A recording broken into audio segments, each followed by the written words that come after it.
Hi, this is Warlow from Business Loan Services and welcome to my Friday Business Finance Bulletin, a weekly roundup of news tips, ideas and strategies on raising finance and dealing with banks. So what have I got for you this week? Well, we're going to be looking at the alternative finance scene, an example of old world meeting new world. We're looking at some government initiatives to support alternative finance providers. We're also going to be looking at an initiative from RBS to help startups, and in my business finance tip of the week, a chat with author and corporate finance specialist Tim Luscombe on why it's important for businesses to keep accurate management figures. So let's start off with the alternative lending scene. An example this week of new world meeting old world, with the news that PricewaterhouseCoopers, one of the global accountancy firms, announcing a tie-up with crowdfunding provider Funding Circle. So what PwC are going to be doing, well, if any of their clients are looking to borrow money and fit the Funding Circle criteria, PwC will be introducing them together. So it's a great example, as I say, of new world meeting old world, and how banks now are really being bypassed in some instances. Now, I'm sure there can be more examples of tie-ups like that over the coming months and years, but it's a great example of how the alternative finance market scene is beginning to mature. Even the UK government are wanting to support alternative finance providers.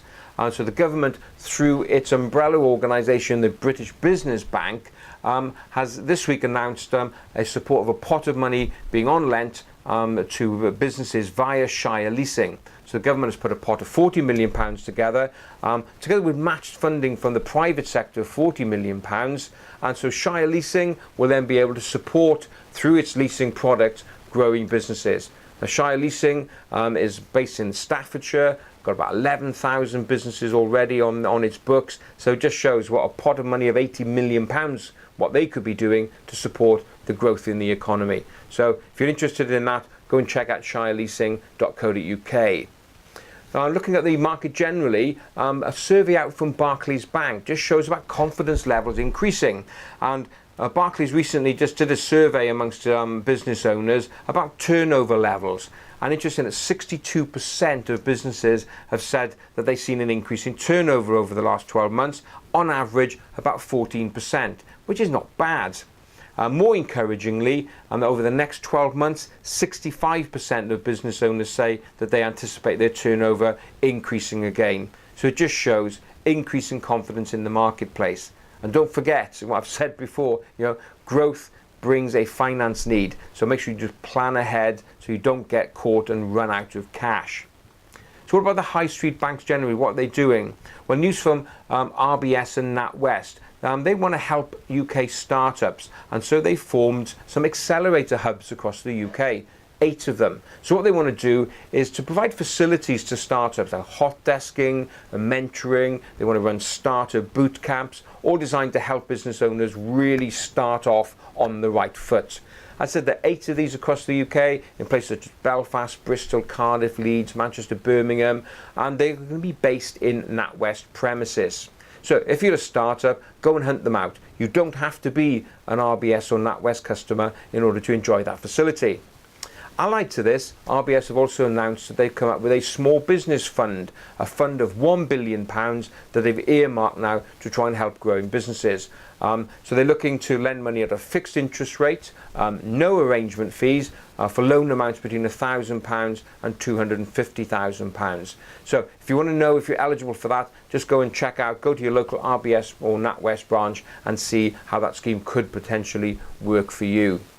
So what about my business tip of the week? Well, this week I've had an opportunity to have a chat with business author Tim Luscombe.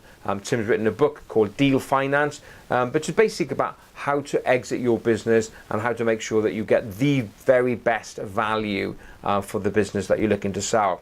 So in this chat that I had with Tim, we were talking about management figures, about how important it is for accounts to be accurate. And here's a salutary lesson from Tim that he wants to share with us. So let's go to that clip now.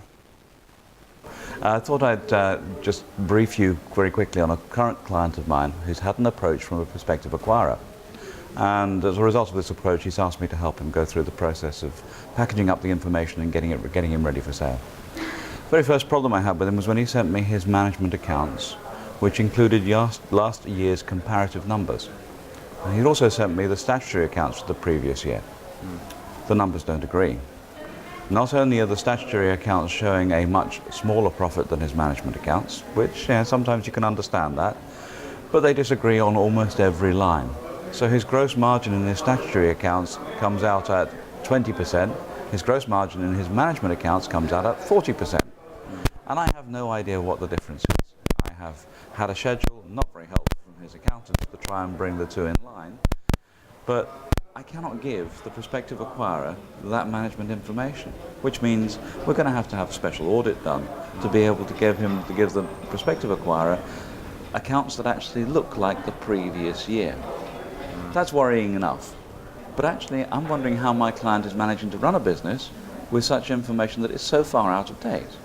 I asked him, what do you think your margin is going to be this year? He said, I think it'll be about 22-23%, a bit better than last year. But he's got management accounts telling him it's 40%. So I don't know what he's playing at. I don't know how he runs a business doing that. Your management information is vital to the success of your business. Get it right. Take the time to get your systems in place. Make sure that what you're actually reporting in your management accounts is the same as what comes out in your annual accounts. So a salutary lesson from Tim there on why it's important to keep accurate management figures. If you want to check out Tim's book, just go onto Amazon and type in Deal Finance and you'll find his book there. Great book about how to value your business and make sure you get the very best price for it when you're looking to sell. So that's it for this week. Hope you enjoyed the video and podcast as ever. Please do share it amongst your colleagues and friends if you think they will find it of interest. That's it for this week. I look forward to being with you again next Friday with more tips and ideas on raising finance and dealing with banks. Have a great and profitable week. See you next Friday. Bye-bye now.